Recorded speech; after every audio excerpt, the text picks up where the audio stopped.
Have you ever talked with a friend about a problem, only to realize that he just doesn't seem to grasp why the issue is so important to you? Have you ever presented an idea to a group, and it's met with utter confusion? Or maybe you've been in an argument when the other person suddenly accuses you of not listening to what they're saying at all. What's going on here? The answer is miscommunication, and in some form or another, we've all experienced it. It can lead to confusion, animosity, misunderstanding, or even crashing a multi-million-dollar probe into the surface of Mars. The fact is, even when face-to-face with another person, in the very same room, and speaking the same language, human communication is incredibly complex. But the good news is that a basic understanding of what happens when we communicate can help us prevent miscommunication. For decades, researchers have asked what happens when we communicate. One interpretation, called the transmission model, views communication as a message that moves directly from one person to another, similar to someone tossing a ball and walking away. But in reality, this simplistic model doesn't account for communication's complexity.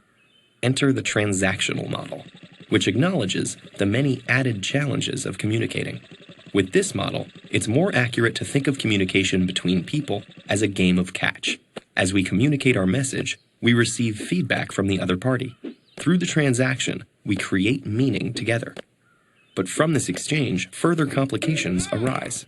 It's not like the Star Trek universe, where some characters can Vulcan mind meld, fully sharing thoughts and feelings. As humans, we can't help but send and receive messages through our own subjective lenses.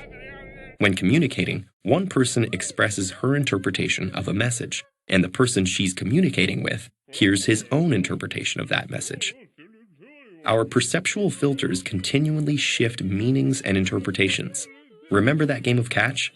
Imagine it with a lump of clay. As each person touches it, they shape it to fit their own unique perceptions, based on any number of variables, like knowledge or past experience, age, race, gender, ethnicity, religion, or family background. Simultaneously, every person interprets the message they receive based on their relationship with the other person and their unique understanding of the semantics and connotations of the exact words being used.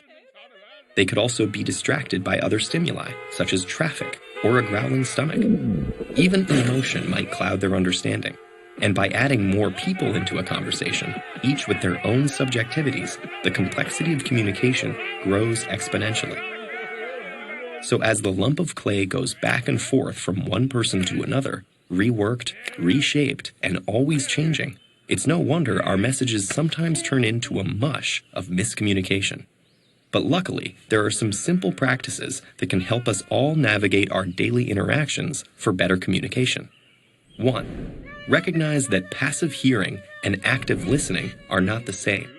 Engage actively with the verbal and nonverbal feedback of others and adjust your message to facilitate greater understanding. 2. Listen with your eyes and ears, as well as with your gut.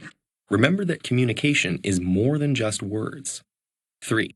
Take time to understand as you try to be understood.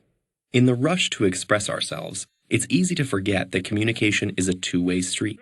Be open to what the other person might say. And finally, 4. Be aware of your personal perceptual filters. Elements of your experience, including your culture, community, and family, influence how you see the world. Say, "This is how I see the problem, but how do you see it?" Don't assume that your perception is the objective truth. That'll help you work towards sharing a dialogue with others to reach a common understanding together.